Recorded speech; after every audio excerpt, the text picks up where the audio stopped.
Welcome to this episode of We Valuate. Today we'll be looking at a 2013 Chev Spark 1.2 LT manual. In this video we'll touch on a couple of points. Firstly, again, we'll do a review and evaluation. We'll discuss the recon, the price we paid, as well as the profit that we made on this vehicle.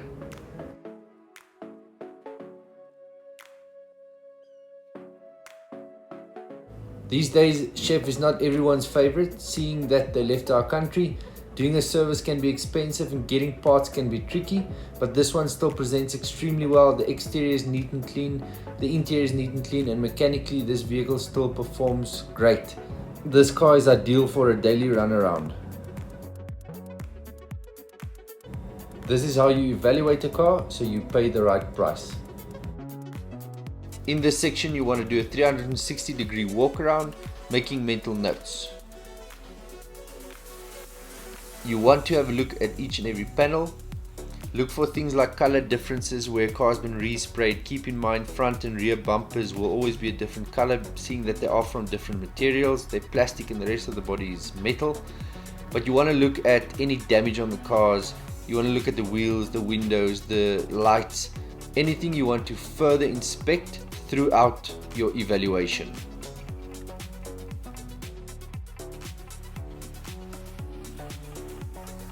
Standing square with each side of the car, take a picture which you can review on your phone.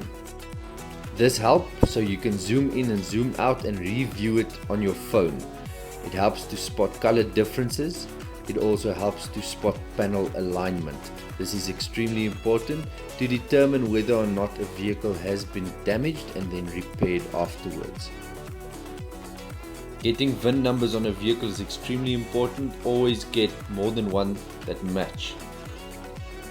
In this vehicle, passenger side front door on the pillar, you'll find the first one. Your second VIN number is underneath the back seats. Spotting spray work on a vehicle is extremely important because it says a lot about the car's history. You want to inspect each panel thoroughly.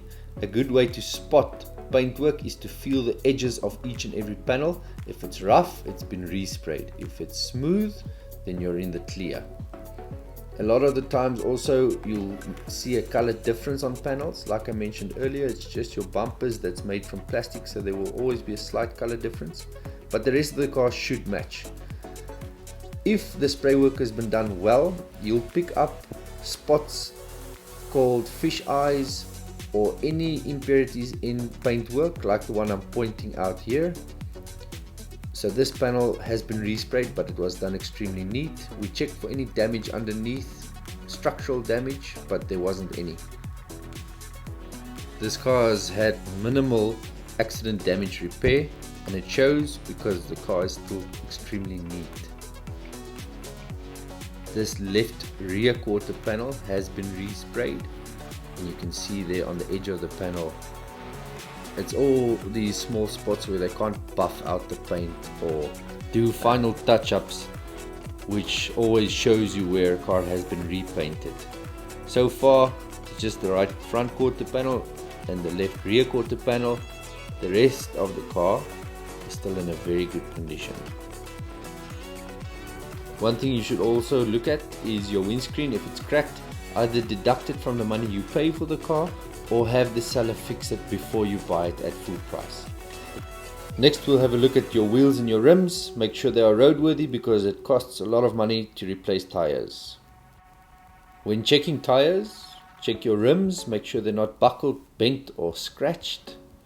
Scratches are okay, but if they're buckled or bent, you'll have to replace them. In terms of tires, you can check for thread, check bubbles, holes, anything that's going to cost you money, because getting tires roadworthy is expensive if you have to replace them.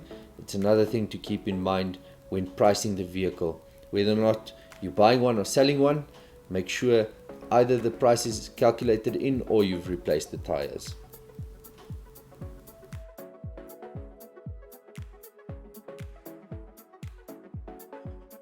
Here's a few pointers to consider when looking at a vehicle's engine.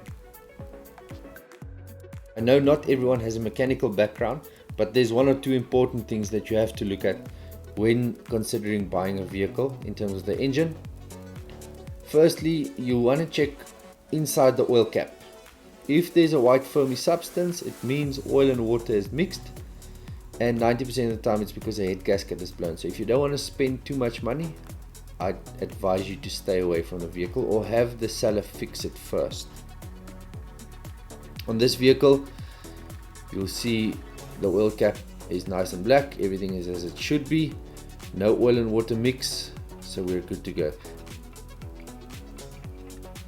I did it beforehand, but you also want to pull the dipstick to check whether or not the oil level is fine. Then you just want to do a quick scan throughout the engine bay, checking the crumple zones if there's any damage or damage repair. And very important is those two chassis legs in your engine bay. Check if they've been welded or bent or broken. If they have, I'd advise you to rather stay away. Next, you want to start the car because the way it sounds says a lot about the engine. In this process, there's a few things you want to consider. First, when you turn the key, does the car start immediately or does it first swing a couple of times? This says a lot about the vehicle's starter and whether or not it's still healthy. Then you want to listen out for any knocking noises or any smoke coming out, any strange noises that does not normally go with an engine.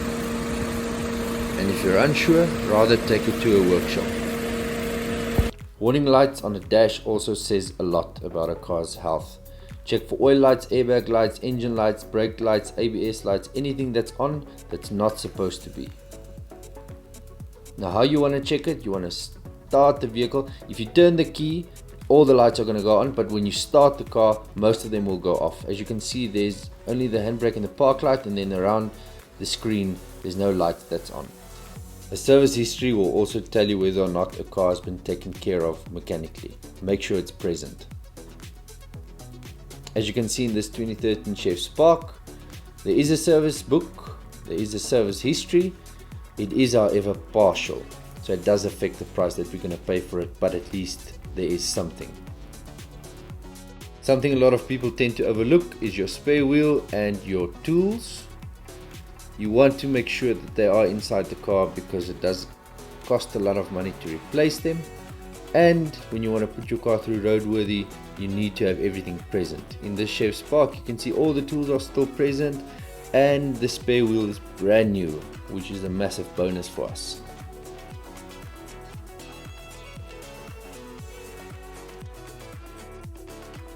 Last but not least is the true test to check whether or not the car is worth buying. This is the test drive. First, you want to check CV joints. This can be checked by taking sharp turns. If there's any knocking noise coming from the wheels, you know they need replacement. You can check them by driving in a figure 8. Then look for a couple of speed bumps, drive over them to check your suspension. This Chevy Spark suspension is still perfect. Last, you just want to drive at high speeds as well as low speeds. Listen for a humming noise coming from the wheels. This will mean your wheel bearings needs replacement.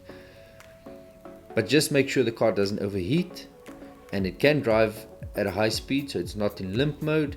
And also make sure the car doesn't swerve from left to right, which would mean there's something wrong with the steering, like your control arms. I'm giving this Chevy Spark a 4 out of 5. It's light on fuel and it drives perfect. Services can just be expensive because they're not here anymore.